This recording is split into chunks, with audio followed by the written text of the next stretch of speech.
Kita mulakan EPL review kita kali ni dengan satu pantun. Petang-petang main badminton. Spoil lah Everton. Aduh, aku tak ada mood tau nak troll Liverpool. Tak ada mood nak troll Chelsea. Semua sebab Everton dengan Guehi. Everton dengan Guehi boleh pergi jahanam. Harap tu.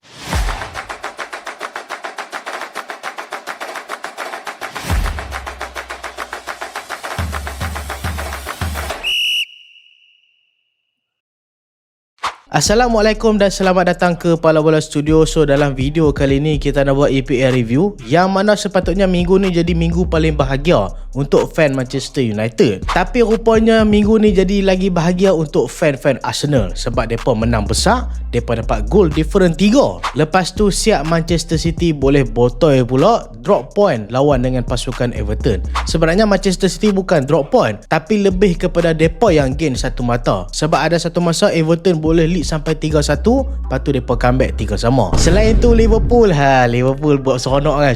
Solehan lupa nak terus kita. Aku tak pernah lupa.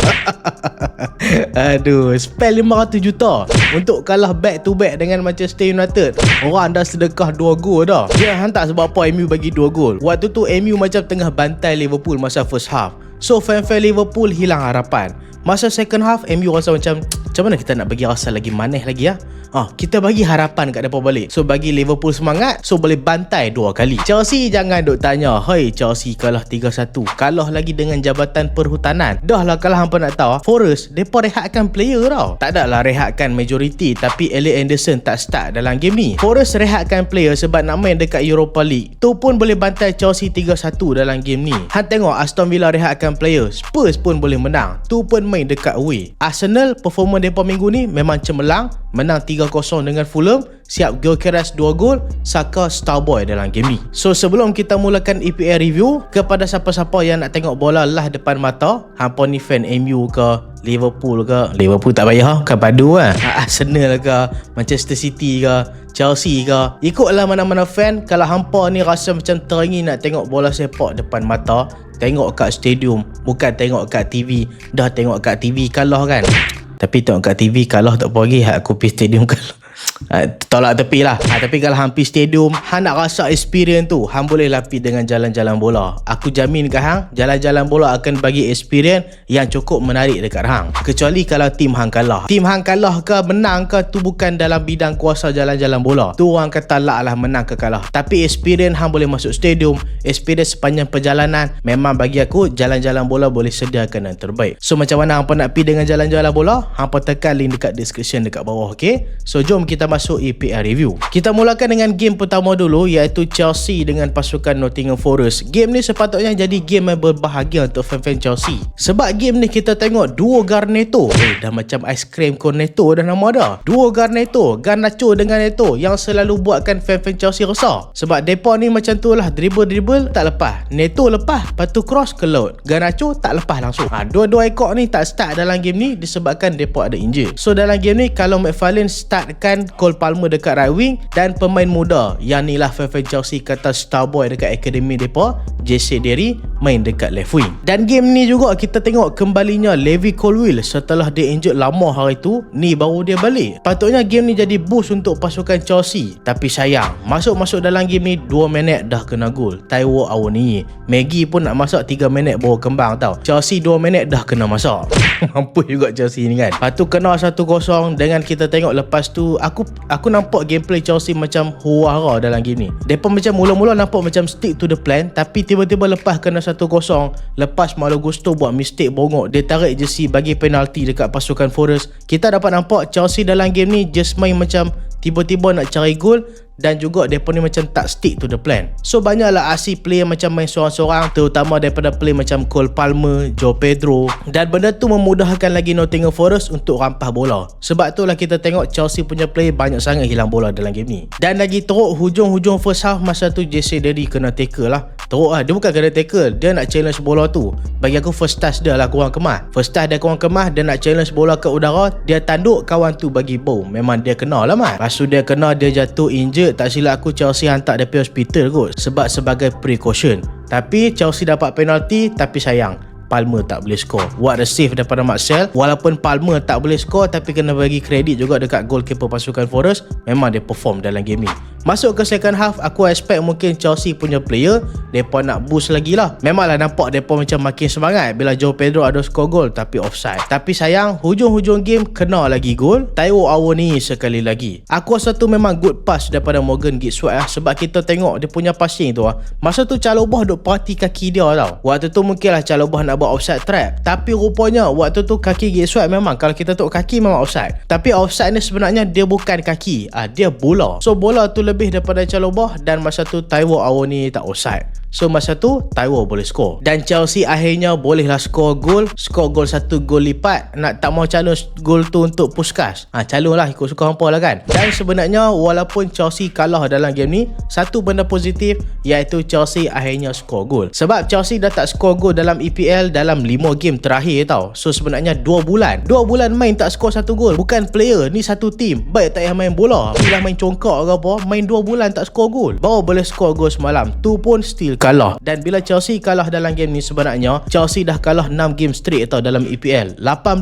point dah Chelsea buang. Bagi aku memang rugi gila. Daripada pasukan yang kita tengok, kalau hampa ingat tak silap aku waktu match week ke 28 macam tu, aku pernah buat prediction tau untuk siapa yang nak finish top 4. Masa tu MU still bawah Chelsea kalau aku tak silap. Dan masa tu antara MU, Liverpool dan juga Chelsea, aku kata salah satu tim akan jatuh. Tapi waktu tu aku cakap Chelsea pasukan yang paling possible untuk finish top 5. Tapi sayang, rupanya sangkaan aku meleset. Chelsea memang barai gila dekat hujung musim ni, kalah 6 game berturut-turut. Bukan setakat kalah 6 game, rekod ni adalah rekod terburuk mereka sejak 1993. Hoi, memang teruk gila Chelsea. Next game kita masuk Spurs dengan Aston Villa. Relegation battle untuk pasukan Spurs, tapi sekadar game biasa untuk pasukan Aston Villa. Banyak fan-fan mengamuk tau, terutamanya daripada dua fan ni, iaitu fan Arsenal dan juga fan pasukan West Ham. Sebab dua fan ni lah yang ada personal issue dengan Spurs. Fan Arsenal dengan Spurs biasalah kan mereka rival. West Ham pula mereka panah lah sebab mereka nak Spurs kalah. Tiba-tiba Aston Villa rehatkan key player mereka pula. Dan West Ham baru je kalah minggu ni dengan pasukan Brentford. Maksudnya kalau Spurs menang, Spurs boleh potong mereka. So game ni kalau kita tengok line up kalau hang tengok line up Aston Villa, memang nampak Aston Villa nak rehatkan majority player mereka tau. Bila hang tengok Sancho dengan Lindelof start untuk pasukan Aston Villa, apa yang hang expect? Mestilah kekalahan. Walaupun pasukan Aston Villa still startkan player macam Morgan Rogers, tu tak cukup. Memang ramai duk kata Aston Villa rehatkan player sebab itulah Spurs boleh menang. Cuma aku still nak bagi kredit dekat player pasukan Spurs. Kalau lah hampa tengok sebelum ni ada pemain-pemain yang quote kata we are willing to die on the pitch, tapi kita tak pernah tengok dia betul-betul macam nak mati ke atas padang. Tapi kalau hang tengok game Spurs dengan pasukan Aston Villa, memang betul-betul Spurs nampak dia pemain macam dia sanggup mati ke atas padang. Gila amat, pressing kau-kau sampai ke keeper. Lepas tu setiap kali pasukan Aston Villa pegang bola,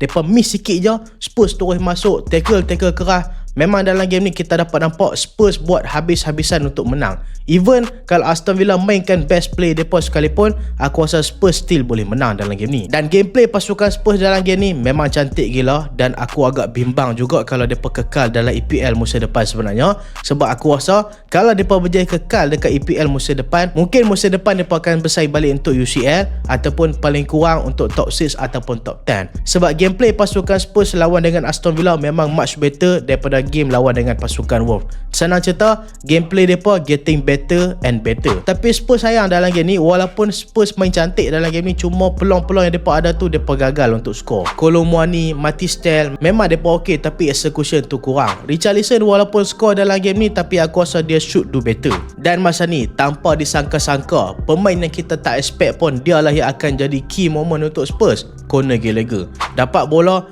dia buat volley cantik gila untuk letakkan Spurs depan 1-0. Lepas tu Richarlison pula boleh skor 2-0 dalam game ni. Cuma aku rasa Spurs boleh skor banyak lagi dalam game ni untuk secure depa punya kemenangan. Nasib baiklah depa tak skor je 1 saja sampai habis. Kalau tidak, Buendia skor tu 1 sama. Lepas Spurs skor 2-0 tu lah kita tengok memang play Spurs setiap kali Aston Villa pegang bola, depa press kau-kau, depa attack, depa tak bagi ruang pun untuk pasukan Aston Villa pegang bola. Play macam bentangkur, macam macam Palhinha, macam Gallagher memang solid gila. Mereka cuba kacau gila midfield habis-habisan. Play macam Pedro Porro pun menjadi dalam game ni. Crossing dia cantik dan sangat bahaya. Play macam Kevin Danso bagi aku dalam game ni memang dia stopkan Tammy Abraham gila-gila. Selain Mickey Van de Ven, kita nak kata betapa padunya back four pasukan Spurs dalam game ni ya. Aston Villa just manage buat satu shot on target saja. Tu pun Kinski tak boleh save, tapi tak apalah sebab gol tu susah juga dia nak save kan. Tapi senang cerita, hampir keseluruhan game pasukan Aston Villa tak boleh buat satu shot on target sekalipun. Yang itulah aku nak kata betapa padunya Spurs dalam game ni. Ya, memang Aston Villa rehatkan player, tapi still kena bagi kredit dekat play Spurs yang bermain bermati-matian dalam game ni. Tapi Spurs walaupun dah keluar daripada bottom 3, jangan seronok sangat sebab game masih lagi panjang. Ada 3 lagi game, 1 point je pun beza dengan pasukan West Ham. Apa-apa boleh jadi. Dengan Forest menang pula, lah ni senang cerita yang akan tersingkir memang antara Spurs ataupun West Ham saja. So next game Spurs akan lawan dengan pasukan Leeds, Arsenal pula akan lawan dengan pasukan West Ham dekat away. So mungkin aku rasa fan-fan Spurs akan berbelah bahagi sebenarnya sebab mereka nak Arsenal botol Liga,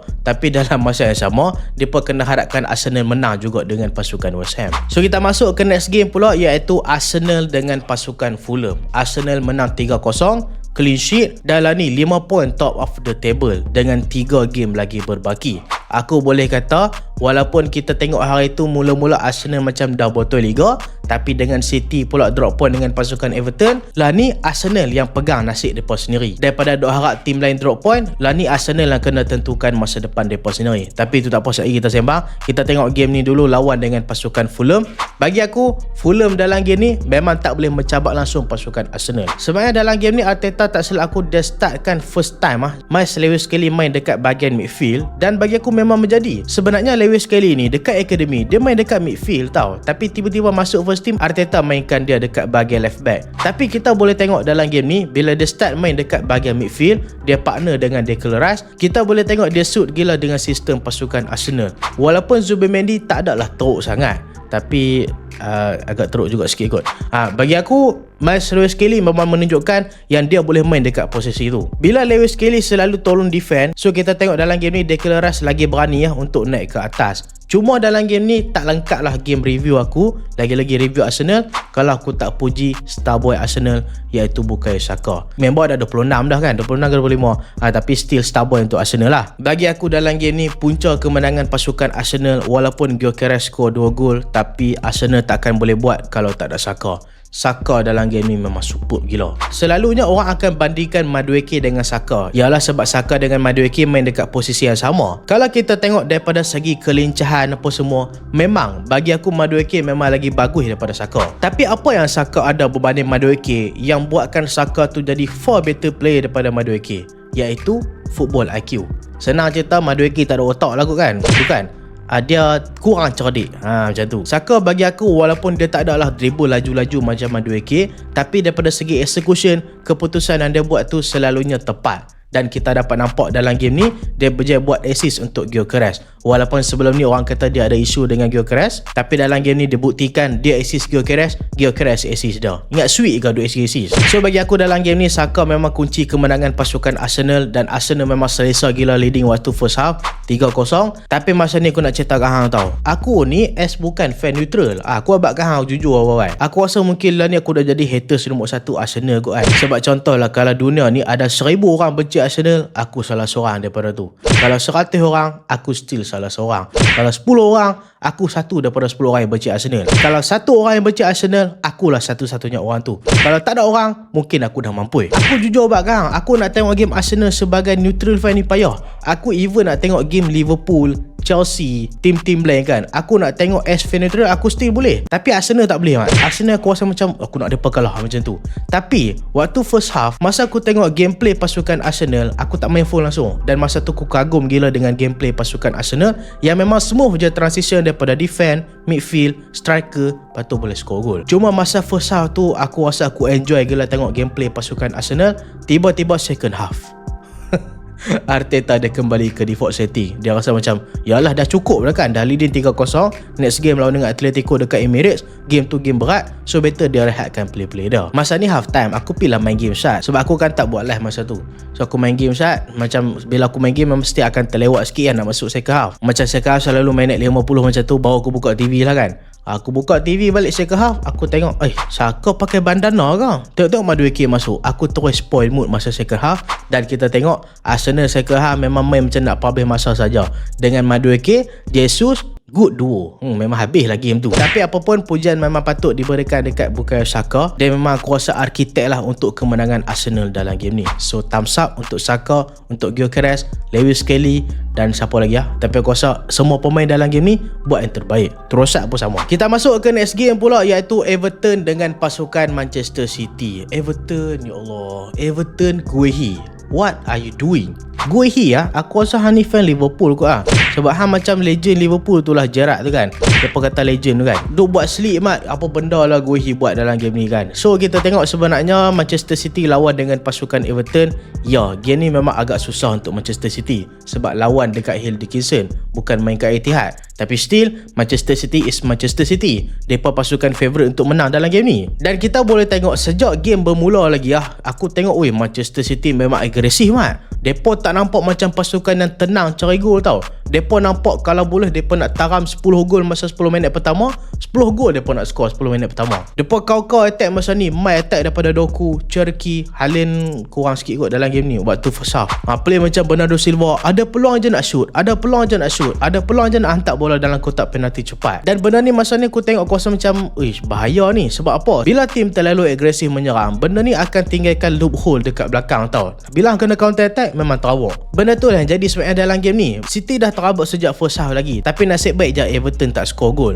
Dan dalam game ni Jeremy Doku memang solid gila. Kalau tadi aku puji Saka dekat kanan, Doku dalam game ni memang solid. Aku tak tahu lah apa yang dia makan. Kalau kita nak compare performa dia dengan awal-awal dia main dekat Manchester City, performa dia masa dekat Manchester City memang predictable. Dia susuk-susuk sikit gerak, susuk-susuk sikit gerak. Tapi lah ni dia memang dah berubah banyak gila. Dia punya gerakan lah ni dah tak predictable dah. Han tak boleh nak agak dah dia nak gerak apa mana. Sat-sat kanan, sat-sat kiri, dengan kaki kiri pun dia boleh shoot. So aku rasa Doku memang dah improve banyak gila dengan pasukan Manchester City under Pep Guardiola. Lagi-lagi dalam game ni dia skor 1 gol dan juga gol penyamaan kat hujung game. So Doku boleh skor gol pertama. Masuk ke second half, game ni sebenarnya berubah bila Tiano Berry masuk gantikan Beto. Beto game ni kurang menjadi sikit, mungkin disebabkan dia masih lagi hype dengan 5,000 tiba-tiba Dan dalam game ni Everton ada satu masa mereka boleh skor 3 gol lah dalam tempoh 14 minit. Tapi punca dia kat mana? Punca dia Guehi lah mat. Guehi yang mula dulu. Bola tu dah offside dah, hampir pegang bola, passing dekat keeper buat apa? Guehi ni satu benda je aku geram. Lepas dia terlepas bola, hang tengok reaction dia. Reaction dia muka macam tak bersalah. Dia boleh kawal lah dengan Dalot. Aku geram betul lah pemain-pemain yang bila dia buat salah ataupun dia terlepas bola kan, dia macam buat muka dek saja, ataupun dia buat muka macam it is what it is. Dia macam tu. Guehi dalam game ni macam tu. Walaupun bagi aku dia tak adalah teruk sangat, tapi mistake yang dia buat tu memang tak boleh dimaafkan. Sebab mistake dia tu membuatkan pasukan Everton percaya yang mereka boleh menang dalam game ni. Bila dapat bola dekat Berry score. Sebenarnya masa tu Berry kedudukan dia offside tak kalau dia dapat passing tu. Tapi Guehi kata tak apa, mai aku pegang dulu bola ni, so tak offside. So dia bagi dekat Berry, lepas tu gol tu tak kira offside. Tak cukup dengan tu, Jack O'Brien pula boleh score gol kedua. Dan lepas tu Berry boleh skor gol ketiga bagi 3-1. Masa ni kan, punyalah nak kata fan-fan City tu plastik. Hari punya fan City kan, masa ni kena 3-1, fan-fan City keluar ada stadium tau. Lepas tu tiba-tiba Haaland skor, sebab lepas tu Haaland skor sat je, bagi 3-2, masuk balik stadium. Hari betul. Itulah orang kata fan-fan tak sejati. Cuba tengok macam fan-fan Chelsea, minit 70 dah keluar.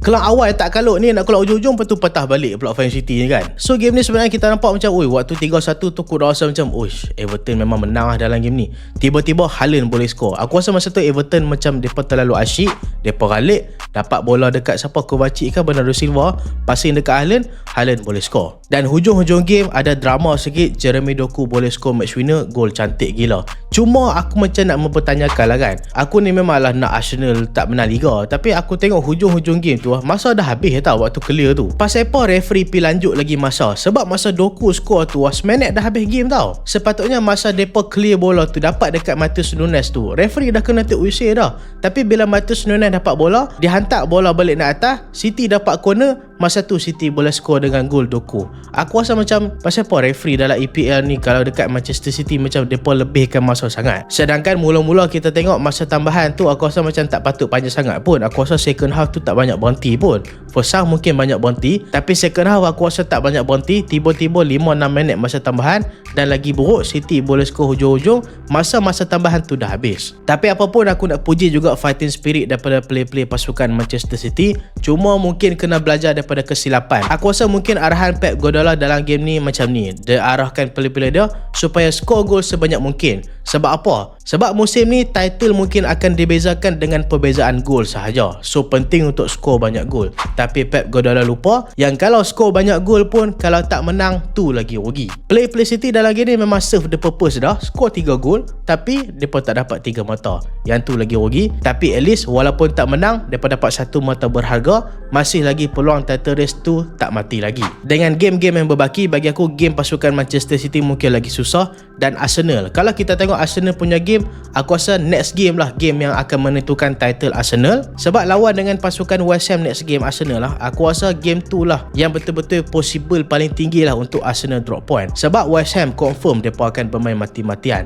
Tapi mereka pun kena ingat Arsenal pun akan bermain mati-matian dalam game tu sebab nak menang title. Dan kita tengok lepas game tu Arsenal lawan dengan pasukan Beli mungkin confirm dah tersingkir kan. So mereka tak ada semangat dah pun. Mereka punya manager pun Michael Jackson. Lepas tu lawan dengan pasukan Crystal Palace yang kemungkinan akan main final Conference League. So mereka mungkin akan rehatkan play mereka masa game lawan dengan Arsenal tu. So kita masuk ke last game, iaitu game tumpuan pada minggu ni, iaitu Manchester United lawan dengan pasukan Liverpool. Game ni tak ada apa-apa sebenarnya, tak ada nak ligan apa-apa pun. Sebab MU dengan Liverpool ni aku rasa memang confirm dah masuk UCL. Tapi dia lebih kepada big game lah. Sebab game MU dengan Liverpool ni walaupun tak ada apa-apa, walaupun dua-dua tim tiba-tiba duduk dekat bottom 3, game MU dengan Liverpool selalunya best. So kita tengok sebelum masuk dalam game, Liverpool memang tempang mat. Liverpool aku rasa mereka datang mereka nak kalah. So mereka buat alasan aku kan. Mereka kata salah Isak berlakon injured. So salah dengan Isak kata, salah kata bos ni last game saya kat Old Trafford ni, saya nak skor sebiji lagi.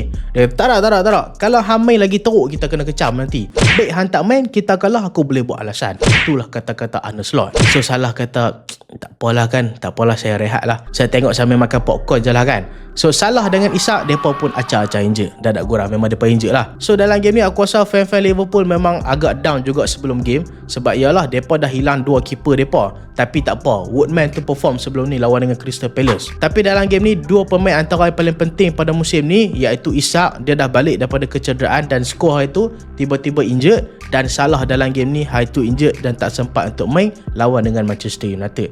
2 pemain ni injured, tiba-tiba ada seorang pemain yang bagi tahu, saya sihat walafiat. Itulah kode Gakpo. Teki-teki sampai koyak masa dia Salah dengan Isak injured. Ni Gakpo yang fan-fan Liverpool tak suka ni pun sihat.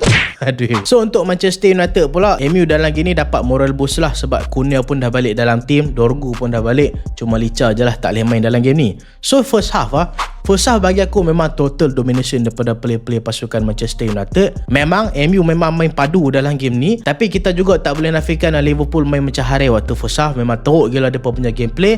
Lagi-lagi Manchester United boleh skor gol awal, gol daripada Matheus Cunha. Lepas tu Benjamin Sesko skor. Cuma gol Sesko tu ada kontroversi sikit. Mereka kata kena jari apa semua. Tapi bila dah kira gol tu, gol lah kan. Tapi kalau referee cancel gol tu pun aku tak ada lah nak marah apa semua. Aku takkan share video screenshot ke, aku takkan share video apa semua nak mempertahankan keputusan ni. Aku rasa benda tu tak betul. Sebab Sesko tu aku rasa kena tangan tu mungkin 50-50. Kalau gol tu kira kita celebrate, kalau gol tu tak kira kita tak boleh nak salahkan apa-apa. Aku nak bawa aku bukan screenshot FC. Game lepas UCL review, banyak fan-fan screenshot FC tu share screenshot dekat aku yang kata Eze kena pijak. Tapi bila tengok video tak kena pijak langsung. Nak bubuh juga tu. Even tim tu menang top table pun nak bubuh juga tu. Tapi tak apa, itu kita tolak tepi. Yang tu lah aku rasa. Kalau gol Sesko tu kira kita celebrate, tapi kalau gol tu tak kira pun aku tak boleh nak salahkan apa-apa. Sebab memang nampak macam kena jari dia. So MU leading 2-0 masa first half. Dan aku rasa masa tu kalau hampa tengok live aku semua fan MU confident Ni mau tak mau ni 4-0 ni. Aku cakap, aku rasa kalau Liverpool terus main macam ni masa second half, mungkin MU akan menang 4-0. Tapi MU kata, bukan MU lah kalau tak di press bos. Mana boleh main santai-santai sangat. Masa second half, Manchester United aduh. Sesko injured tak silap aku. Lepas tu Carrick masukkan Ahmad dan start tu lah jadi disaster. Ahmad dalam game ni dia nampak atas tau. Dia panggung pala. Dia pergi passing. Aku panggung pala hang lagi Ahmad kan. Dia panggung pala dah. Lepas tu pergi passing kat Szoboszlai. Szoboszlai boleh bawa bola pergi depan. Lepas tu dia sendiri yang skor. Lepas tu Ahmad dah teruk dah. Tapi Seleman kata tak apa, jangan risau. Hang tak kesut rangan Ahmad. Dia pun pergi passing. Daripada first half lagi kalau hang tengok live aku duk maki play MU tau. Seleman, Eden Heaven dengan Shaw. 3 player ni selalu sangat passing dekat space yang bahaya. Lambat sangat nak release bola. Dan akhirnya bila buat benda banyak kali, player-player Liverpool walaupun mereka macam tak cerdik dalam game ni, mereka mesti boleh baca juga game. Bila banyak kali hang passing dekat tengah waktu hang nak build up, so player Liverpool apa mereka buat? Mereka penuhkan je lah player dekat bahagian tengah. Dan lain-lain kali Lemon buat mistake. Masalahnya dia bukan passing kat Casemiro tau. Memang dia miss pass masa tu. Dapat dekat Szoboszlai ke Gakpo ke. Masa tu Szoboszlai assist dekat Gakpo boleh skor 2 sama. Macam tu je MU buat lead 2-0 masa tu. Tiba-tiba Liverpool nampak macam tak boleh menang langsung masa first half. Second half ada masa mereka ni macam hampir-hampir boleh menang. Tapi nasib baiklah lepas tu Seleman ada terbuih, dia save juga. Kalau contohlah kan ada fan-fan MU yang mungkin esok dia ni kerja berat, so dia tengok first half saja. Dia tengok first half MU leading 2-0, dia kata menang ni, tutup TV. Dia bangun esok dia akan terkejut. 3-2 je MU menang. Macam tu lah reaction fan MU kalau dia tidur awal, dia tak tengok second half. Memang teruk gila. Memang performance MU masa second half macam langit dengan bumi. Bukan kita nak kata Liverpool padu pun masa second half. MU sendiri yang buang game masa second half. Tapi nasib baiklah second half Manchester United still boleh score dengan gol daripada Kobbie Mainoo untuk Manchester United menang 3-2. Overall bagi aku, kalau contoh sebelum ni aku banyak salahkan Carrick juga. Sebabkan Manchester United ada isu yang sama dalam setiap game iaitu mereka banyak bagi ruang sangat dekat bahagian flank. Tapi dalam game ni memang Manchester United dah improve daripada segi benda tu. Cuma kalau dalam game ni MU drop point ataupun MU kalah, aku rasa tu bukan salah Carrick, tu adalah salah-salah player Manchester United sendiri. Cuma aku suka lah macam mana player Manchester United mereka suka dengan Carrick. Kalau kita tengok habis game Carrick pergi dekat Ahmad tau. Carrick tenangkan Ahmad. Yalah, Ahmad dalam game ni hampir-hampir cost the game dan fan-fan MU pun banyak dah maki dah. Dan Kobbie Mainoo, hang tengok dia cakap apa lepas habis game. Dia kata we are willing to die for Michael Carrick. Aku tak tahu lah apa yang Carrick bagi makan dekat Mainoo. Dia bagi nasi kangkang apa orang, sebab Mainoo tu main betul-betul untuk dia. Tapi aku rasa man management Carrick mungkin memang top level. So macam biasa dalam setiap EPL review kita akan buat best 11 pilihan kita. Untuk goalkeeper aku pilih Marcel, goalkeeper daripada pasukan Nottingham Forest. Untuk back 4, centre back yang pertama aku pilih William Saliba daripada pasukan Arsenal. Centre back yang kedua aku ambil Danso daripada pasukan Tottenham Hotspur. Right back aku ambil Pedro Porro daripada pasukan Tottenham Hotspur. Dan left back aku ambil Luke Shaw daripada pasukan Manchester United. Aku terkejut sebenarnya aku tengok Frimpong tak boleh makan dia sebab Shaw slow. Tapi apa yang Shaw padu dalam game ni adalah daripada segi positioning dan stopkan Frimpong sebelum dia lari. Dan trio midfield dekat tengah aku ambil Conor Gallagher daripada pasukan Tottenham, Kobbie Mainoo daripada Manchester United dan Dominic Szoboszlai daripada pasukan Liverpool. Untuk front 3 pula, right wing aku ambil Bukayo Saka daripada Arsenal, left wing aku ambil Jeremy Doku daripada pasukan Manchester City, dan striker tengah minggu ni sebenarnya banyak pilihan tau. Kita ada Taiwo Awoniyi, kita ada Tierno Berry, Victor Gyökeres, mungkin Benjamin Sesko, tapi aku pilih Taiwo Awoniyi daripada pasukan Nottingham Forest. Best manager pada minggu ni adalah Roberto De Zerbi daripada pasukan Tottenham Hotspur, dan game of the week pilihan aku adalah Manchester City lawan dengan pasukan Everton. Walaupun MU dengan Liverpool pun sedap, tapi Manchester City dengan Everton penuh tense daripada minit pertama sampai minit ke-90. So itulah video kali ni. Apa pendapat hangpa untuk game pada minggu ni, hangpa boleh komen dekat bawah. Dan terima kasih sebab tengok sampai habis. Jangan lupa like, jangan lupa share, jangan lupa subscribe. Aku Salihan, Assalamualaikum.